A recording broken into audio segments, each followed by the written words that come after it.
দুনিয়ার অর্থ সম্পদ বাড়ি গাড়ি কামাবার জন্য মিথ্যা সাক্ষ্য দেয়, দুনিয়া কামানোর জন্য ফাইল উল্টায় দেয়, হাকে না বানায়, না রে হা বানায়, রাতকে দিন বানায়, তারিখকে ব্যাকগ্রাউন্ডে নিয়ে আগে পরে বানায়, নানান কিছু করে, ছয় নয় করে দুনিয়া কামানোর জন্য, কিন্তু আখিরাত কামানোর জন্য কিন্তু ছয়কে ছয়ই বলতে হবে, নয়কে নয় বলতে হবে, রাতকে রাত বলতে হবে, দিনকে দিন বলতে হবে, সত্যকে সত্য বলতে হবে, মিথ্যাকে মিথ্যা বলতেই হবে।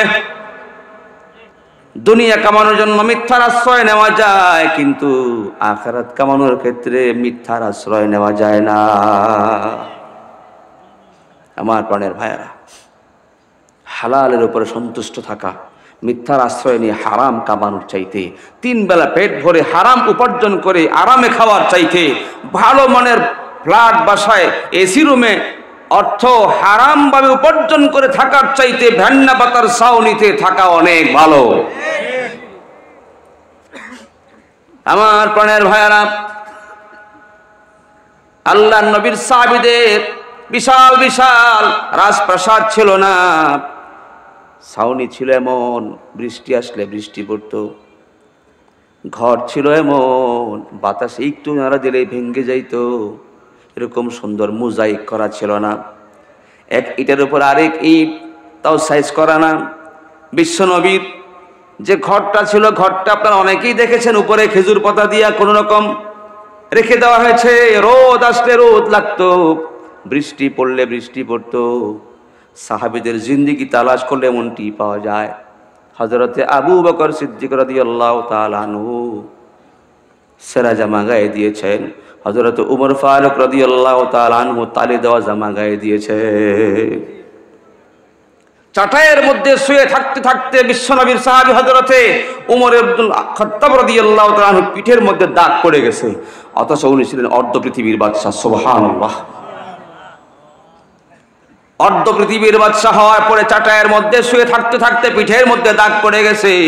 জুমার দিনের খুতবা দিতে আসছেন সালার শট পড়ে। আমার প্রাণের ভাইয়ারা, তাদের মধ্যে তাকওয়া ছিল, খোদাভীতি ছিল, পরহেজগারি ছিল, ভালো মানের খাবারের পিছনে তারা পড়ে নাই, দুনিয়া মিথ্যা দিয়া কামাবার চিন্তা তারা করে নাই। তারা একটাই চিন্তা করেছে, যে দায়িত্ব আমি পেয়েছি তাকে ইনসাফের মাধ্যমে পালন করতে হবে, কারো উপরে বেইনসাফি করা যাবে না। আমার প্রাণের ভাইয়ারা, এই জন্য হালালের উপরে সন্তুষ্ট থাকা, হারামের ধারে কাছেও না যাওয়া। কারণ জিন্দিগি তো আমার একটা দুইটা জিন্দিগি নয়, লম্বা সময় নয়, অল্প সময়। কি সময়? অল্প সময়ের জিন্দিগি। আল্লাহ এই অল্প সময়ের জিন্দিগির জন্য আপনাকে আমাকে বেশি দেন, আল্লাহ নেন কম। আল্লাহ দেন বেশি, নেন কম। হুজুর বুঝলাম না। আল্লাহ আমাদেরকে রাত দিনে 24 ঘন্টা সময় দিয়েছেন, চাইছেন কতক্ষণ? বড়রা হিসাব করে পাইছেন সর্বমোট আনুমানিক 2 ঘন্টা সময় আল্লাহ নামাজের জন্য চায়। আল্লাহ বলেন তোমাকে আমি 24 ঘন্টা সময়ের মধ্যে তা থেকে মাত্র 2টা ঘন্টা চাইলাম রে বান্দা, আমাকে দাও। ফজর, জোহর, আসর, মাগরিব, ইশা এই 5 ওয়াক্ত নামাজ আমাকে শুরু থেকে শেষ পর্যন্ত আনুমানিক 2 ঘন্টা সময় আমারে দিবা। আমি রব্বুল আলামিন তোমার দুনিয়াও কল্যাণকর বানায়া দিব, আখিরাতকেও আমি তোমার জন্য কল্যাণকর বানায়া দিব। আল্লাহ নামাজ দিয়েছিলেন 50 ওয়াক্ত। কয় ওয়াক্ত? আমরা পড়ি কয় ওয়াক্ত? আল্লাহ পাক বলেন, হে আমার হাবিব, আপনার কোন উম্মত, আমার কোন বান্দা যদি দৈনিক 5 ওয়াক্ত নামাজ আদায় করে, আমি তাকে 5 ওয়াক্তের সওয়াব দিব না, আমি রব্বে কারীম তাকে 50 ওয়াক্তের সওয়াব দিব। কিন্তু আমাদের সমাজের চিত্র কি দেখা যায়?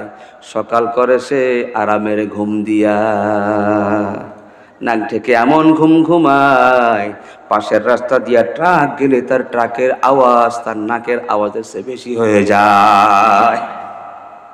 রাত 12টা, 1টা, 2টা, 3টা পর্যন্ত প্রোগ্রাম দেখে ঘুমায়, সকালে ফজরের সময় নাক ডেকে আরামসে ঘুমায়। একজনও নাই। আছে? শান্তি পেতে চাও, আল্লাহর হুকুমকে মনে প্রাণে মেনে নাও। শান্তি পেতে চাও, বিশ্ব নবীর সুন্নতকে মনে প্রাণে মেনে নাও।